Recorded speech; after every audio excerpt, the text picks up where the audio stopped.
Alors bonjour les petits lapins. Alors je vais tâcher dans la courte vidéo que voici, de vous résumer à peu près tout ce qui a été dit récemment. Alors c'est vrai que les échéances approchent, parce qu'il faudrait qu'effectivement le char soit fini aux alentours du 10-15 mars, parce que ça nous permettrait de faire les tests en conditions réelles avec les portes de l'histoire. Mais on va bien faire ce qu'on peut. Voilà, donc on commence par la figure 1. En fait, qui concerne une coupe de la jante. Donc ça, la jante, c'est la jante en bois qui fait à peu près 70 mm ici en hauteur. En épaisseur, elle est à 54 mm, et sur ces 54 mm vont reposer 3 couches de cuir. Les 2 premières couches de cuir vont être collées entre elles et à la jante avec de la colle d'os ou de poisson, et fixées à la jante par des clous en bronze posés en quinconce, c'est-à-dire qu'en fait ils ne seront pas alignés sur toute une longueur simplement, mais ils seront mis de manière en fait à ce que les tractions latérales puissent être absorbées par leur placement. Ensuite, la dernière couche de cuir, qui est de l'ordre de 7 mm, puisque les 3 couches, m'a dit Margot, font à peu près 7 mm d'épaisseur, ce qui nous fait 3 x 7, 21 mm sur la totalité de l'épaisseur du cuir. La dernière couche, elle, est collée aux 2 autres couches, mais pas poinçonnée. Elle sera tenue par les agrafes, qui seront ce type-là, comme vous le voyez. Alors, on a un léger changement, Fabien, et je m'adresse aussi à toi, Eric, qui est spécialiste là-dessus. C'est toi qui nous avais aiguillé sur ces premières agrafes. Donc, on va prendre un laminé, en fait, comme il nous l'a expliqué dans la vidéo précédente, Fabien. Et ce laminé, en fait, va être coupé à taille, c'est-à-dire qu'on ne le moulera pas à la cire perdue, parce que c'était une possibilité, hein. Pratiquer peut-être cela, mais le problème c'est de faire effectivement 80 agrafes, etc., etc. C'est un petit peu long. Enfin, vu nos délais, c'est un petit peu long. Pour eux, je ne sais pas. Donc, on va prendre du laminé qu'on va couler bronze, et ensuite, on va donc, comme Eric l'a dit, le travailler à froid pour lui donner cette forme que vous avez dû voir passer dans les messages précédents. Sauf qu'il va falloir en fait affiner cette partie-là, la denture qui va rentrer dans le cuir, parce que je souhaite qu'il rentre dans le cuir. Alors peut-être que l'angle est trop aigu là.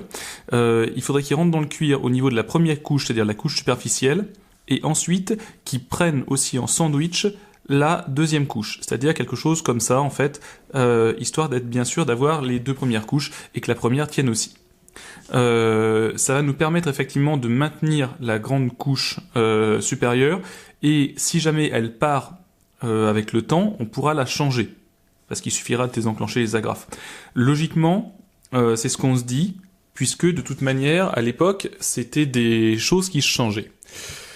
Une fois que donc tout ça a été réglé, vous avez constaté qu'il y avait une petite encoche ici, sous la jante, qui va permettre justement de maintenir les agrafes, puisqu'elles seront de forme parallélépipédique, et d'éviter qu'elles ne bougent avec la traction latérale des roues.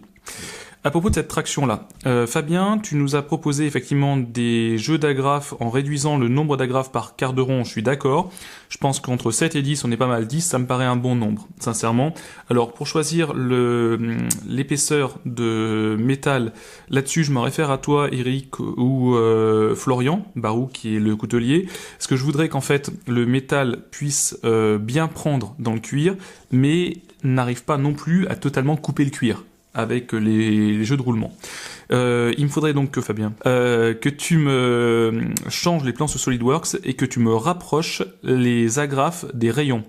Parce que en fait, si je tiens à ton plan, qui est un plan justement avec de ce principe-là, les premières agrafes, elles sont là. Et ça me laisse un grand vide ici, d'à peu près 10-15 cm, sans agrafes. Et moi je suis pas hyper fan. Ce qui veut dire que logiquement on va avoir à reporter les agrafes ici, comme c'est indiqué là, et après tu décaleras en fonction les autres. Voilà, ça c'est le point où nous en sommes. Pour les plannings, ce week-end, donc nous sommes aujourd'hui le 24 ou le 25, je vais donc récupérer demain les carrelets de bois qui vont servir à faire les moyeux. Toutes les bagues ont été commandées, je les ai achetées, elles vont arriver cette semaine, en début de semaine, chez le tourneur. Donc en fait, il va pouvoir creuser les moyeux et fixer les premières bagues. Ensuite, nous allons nous occuper aussi de cette semaine à un moment, donc merci François, effectivement, de la caisse pour les lanières de cuir, puisque Margot souhaite justement pouvoir essayer ces lanières de cuir. Alors ma question, c'est qu'une fois qu'on aura fait l'assemblage, quelle est la taille des trous que tu souhaites dans cette caisse latérale? Puisque logiquement, je pense que tout le monde voit, oui, vous avez cette partie-là, grosso modo, qui est faite pour la caisse, enfin c'est plutôt cintré. Hop, et ici, vous avez donc des trous qui viennent là, hop, et qui vont servir justement à faire passer le cuir, donc à faire des ligatures à temps, puisque là aussi c'est percé, et hop, tout ça va se croiser pour obtenir un treillis.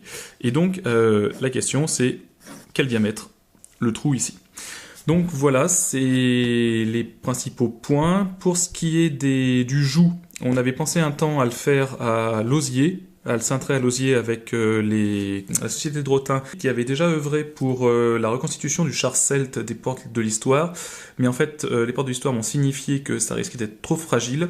Donc en fait, vu les échéances et on n'a pas réussi à trouver quelqu'un qui maîtrise l'étuvage, surtout pour des temps aussi courts, on va prendre du lamellé-collé, là aussi pour le joug. Il reste que les jouguets à sculpter, et là c'est Alexis Perdry qui s'y colle, encore une fois, merci beaucoup, pour grosso modo la mi-février. Ça fait un petit peu court, mais on va y arriver. Voilà, si vous avez des remarques diverses, n'hésitez pas, je suis preneur, bien sûr par mail, ou si vous voulez vous faire une vidéo, mais ça m'étonnerait que je vous connais. Voilà, je vous remercie encore, et je vous dis tous à bientôt, puisque nous allons nous croiser de plus en plus maintenant, et j'en suis très heureux.